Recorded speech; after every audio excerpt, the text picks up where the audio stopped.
And just like clockwork, another Assassin's Creed has been leaked. Um, Literally, you can come to expect this happening every single year.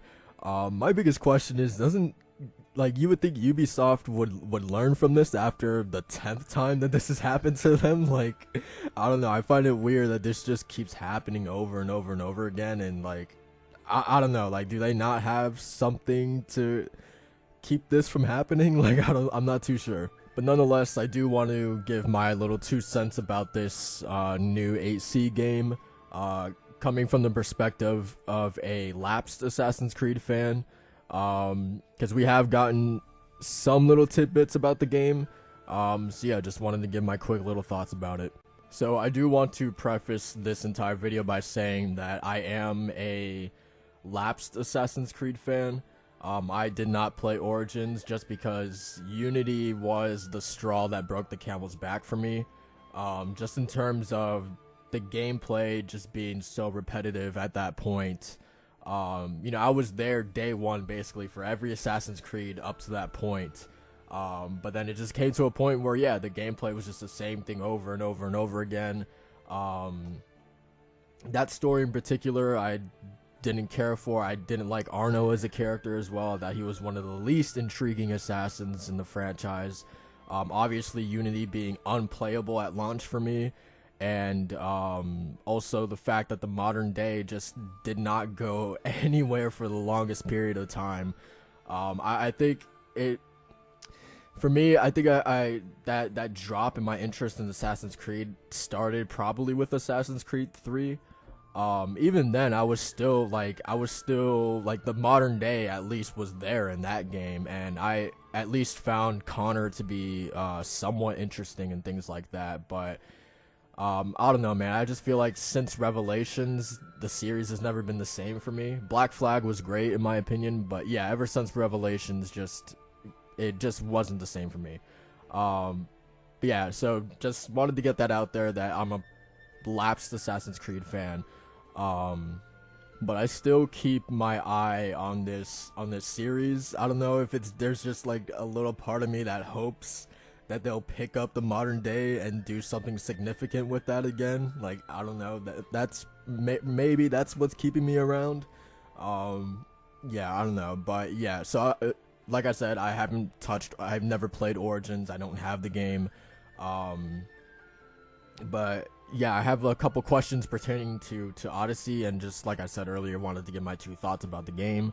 So I think one of the biggest takeaways for me about Odyssey and what we know about it so far, obviously we know that it's taking place in Greece, which I think is really, really cool.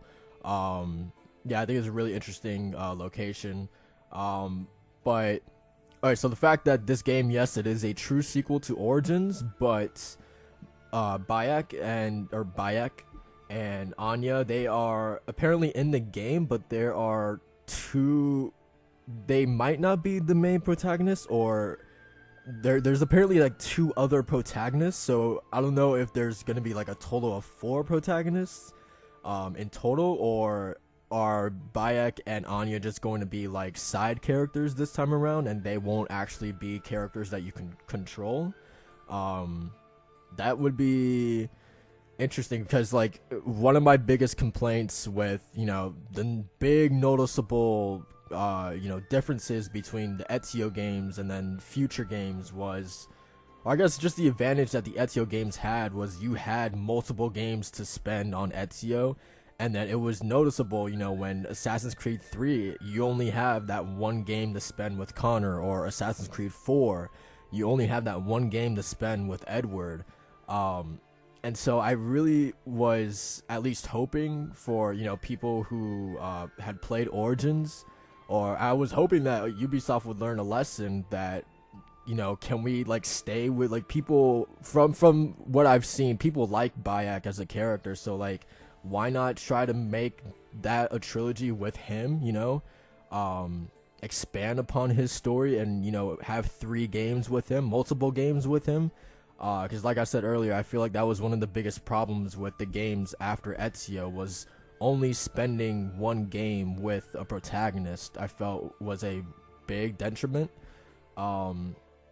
So I don't know. Of course, it's not, totally clear what they're planning to do here, but at least the impression that I got from these rumors was that Bayek and Anya are going to take a backseat to these two new protagonists, which I don't know. I don't know how I feel about that. And lastly, I wanted to touch on the release window, the supposed release for this game.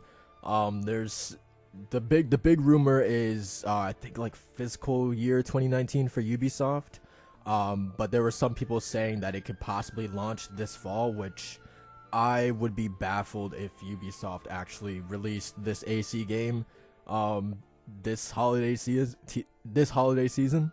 I would be like completely shocked if they actually chose to do that, just because like I cannot believe Ubisoft would be that tone deaf to continue releasing Assassin's Creed annually like they used to.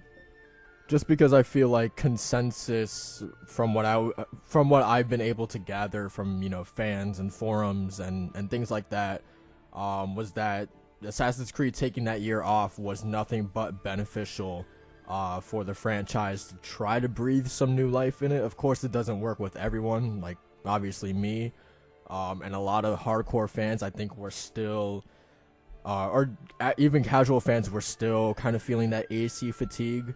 And even some hardcore fans I know weren't really satisfied with everything that they chose to do with Origins, but for the most part, I definitely could tell that Origins was received like pretty well, right? And that year off definitely helped to do that. So then I feel like if they really go back to the annual release, man, it's just like it's just completely backwards of everything that they were saying that they were trying to do with Origins. All the lessons that they had apparently learned from Unity, they would just be going back on those words, right? So like I really hope not. I would really hope that they aren't going back to the yearly release. I highly doubt it, because I don't think Ubisoft is that dumb. I would really hope they aren't. Because I mean, I feel like it was pretty clear how well Origins was received, large in part due to the time that it took off.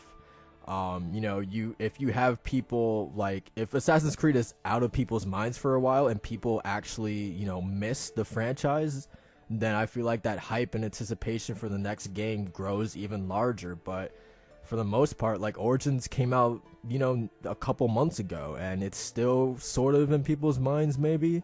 And I don't know, I just feel like it's not enough time for people to miss Assassin's Creed, So I really hope that they aren't going back to the yearly release cycle again. So yeah, I mean, I guess that's pretty much it in terms of the little details that we know about the game. Also, apparently it might have dialogue options, which I think is actually really cool. I've always felt like